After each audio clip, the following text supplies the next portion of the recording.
Karon mga kananay, nagabuno na gyud ta sa tong talong kay 5 na kabukya ang dahon. Pwede na kayo siyang abunuhan. Ang gigamit nga abuno mao ang itin-itin. Si Mister ang nag-abuno mga kananay. Yan na pong giapilan og round weeding. Kay parang ang talong ragi makakaon sa abuno, dili na ang sagbot ato na lang walaon.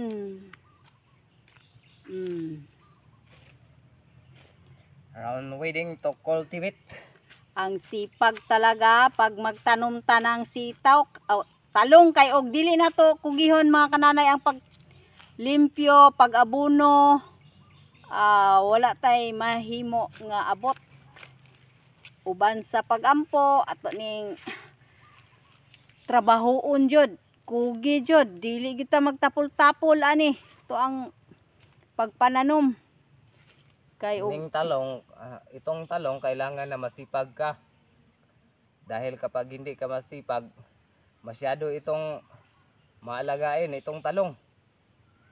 Halos araw-araw nandito yung mukha mo, mag-aabono, tumitingin kung mayroon ba siyang mga punji or anong mga sakit, kasi madali itong madapuan ng sakit. Kaya masipag ka kung mayroon kang tanim na talong. Itong sitaw ay very simple naman itong sitaw.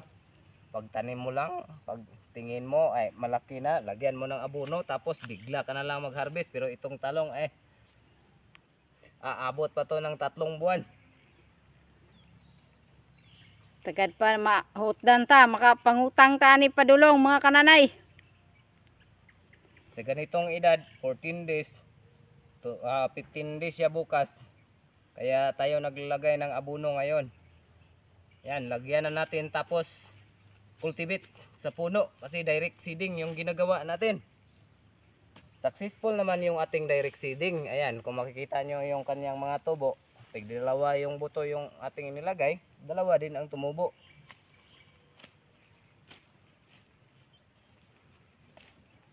Pero nasa pangatlong beses na tayo nag-spray ng pesticide. Pesticide lang. Hindi naman tayo gumagamit ito ng fungicide dahil sa nakatimpo tayo ngayon. Mayroong init, mayroon namang ulan.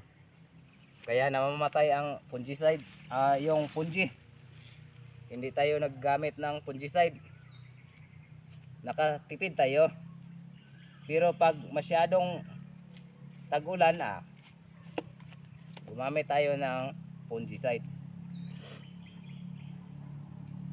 Yan. Hindi lang natin itapat sa puno pag naglagay tayo ng abono. Distansya ng mga 8 centimeters. Masyadong malayo lang kasi maliit ang ating talong. Tapos cultivate. Yan ang nangyari. Yan o. Yan.